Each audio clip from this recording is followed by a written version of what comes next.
L'être humain est habitudinaire, c'est-à-dire que sa vie est rythmée d'habitudes. Même celles et ceux qui ont des vies d'apparence chaotiques ont des habitudes.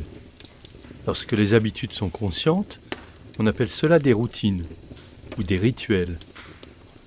Rien à voir avec le fait religieux, on parle de rituels chez les sportifs, mais aussi chez les artistes et dans de nombreux autres métiers. Le poker ne fait pas exception. Tu trouveras sans doute sur Google des articles ou des vidéos sur le rituel des joueurs avant un tournoi ou une session. Ce qu'il faut comprendre, c'est que si tu n'as pas de rituel conscient avant une session, tu vas effectuer des actes inconscients dont tu ne maîtrises ni l'utilité, ni la pertinence, et dont tu ignores s'ils te mettent en orbite vers ton e-game, ou si au contraire, ils te pénalisent. Pour le dire simplement, il vaut mieux maîtriser ce que nous faisons juste avant notre session, plutôt que de laisser le hasard ou les mauvaises habitudes prendre le pouvoir. Mais si en réalité tout cela commençait beaucoup plus tôt, dès le début de la journée, car lorsque nous parlons des habitudes, alors tout devient important. Comment nous nous levons, comment nous mangeons, comment nous travaillons, quel est notre environnement lorsque nous jouons au poker, quel est notre rythme hebdomadaire de travailler aux tables et hors des tables, quel est notre rythme de sommeil, quel temps nous consacrons au sport et quelle place nous laissons à la vie hors poker, et quelle place nous laissons pour le rien, pour l'improvisation, pour la fête et pour l'imprévu. Et si tu prenais le temps de réfléchir à cela pour organiser en conscience ta vie de joueur de poker, je n'ai plus à te prouver qu'en organisant ton temps, tu vas l'optimiser et tu vas en gagner beaucoup plus que tu ne penses. Mais il y a ces fichues habitudes qui sont installées depuis longtemps, peut-être depuis toujours. Nous copions aussi souvent les habitudes de nos parents, le rythme de vie qu'ils nous ont imposé lorsque nous étions enfants. Il est temps de choisir ce que tu fais de ton temps. Mais comme Rome ne s'est pas faite en un jour, il ne s'agit pas de tout chambouler. Ça, c'est le meilleur moyen d'être découragé. La méthode que je te propose est à l'opposé de cela. Une chose après l'autre, un pas après l'autre. Si ce n'est pas le premier podcast que tu écoutes, tu as compris que c'est au cœur de ma méthode. Petit à petit, l'oiseau fait son nid. Ne crains pas d'aller lentement, crains seulement de t'arrêter. Un pas après l'autre. On ne gravit pas la montagne en un seul pas. Et même, avant d'attaquer la montagne, il faut préparer son sac à dos.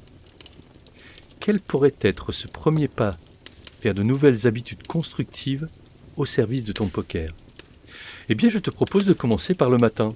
Puisque c'est le début de ta journée, chaque matin, tu recommences tout à zéro. Que pourrais-tu faire dès ton réveil et que tu ne fais jamais? Oui, que pourrais-tu faire de neuf au tout début de ta journée pour préparer ton mental et le mettre dans les meilleures dispositions? Je te fais quelques propositions qui j'espère t'inspireront pour changer ta routine matinale. Et ainsi, en changeant le début de ta journée, c'est toute ta journée qui change. Le matin au réveil, tu pourrais par exemple te brosser les dents avec ta main non directrice. Ta main gauche si tu es droitier, ta main droite si tu es gaucher. Tu seras étonné de constater que cela demande un effort considérable. À quoi cela sert-il? Tout simplement à réveiller le cerveau et à donner une information majeure à ton inconscient. Dès le matin, tu prends les choses en main, car c'est toi qui décides à présent. Une fois que tu t'es lavé les dents, tu pourrais, si tu ne le fais pas déjà, boire une grande quantité d'eau, 1 ou 2 bols d'eau claire. Il se trouve que la nuit, notre cerveau consomme énormément d'eau. Sais-tu que beaucoup de nos contemporains sont déshydratés dès le matin et ne le savent pas? Boire de l'eau en abondance le matin s'appelle une douche intestinale, car cela réveille ton corps de l'intérieur, comme la douche de l'extérieur. Ensuite, justement, sous la douche, tu pourrais prendre un engagement pour la journée à venir. Quelque chose que tu es sûr d'exécuter. Pas forcément quelque chose d'impossible ou d'incroyable, juste quelque chose de simple, que tu souhaites réaliser et que tu sais que tu vas réaliser, comme un engagement avec toi-même. Ainsi, tu cultives la confiance en toi, bien entendu à partir du moment où tu réalises ce pourquoi tu t'es engagé. Le matin, tu peux aussi faire ton lit. Ça paraît anodin, mais ça a une très longue portée, car lorsque tu te coucheras le soir, en découvrant le lit fait, tu auras ainsi le témoignage de l'attention que tu as eue dès le début de ta journée et de la qualité que tu mets à présent dans ta vie quotidienne. Tu en veux d'autres? Lire 20 minutes le matin est une très bonne manière de mettre en route ton mental. en choisissant une lecture motivante et positive.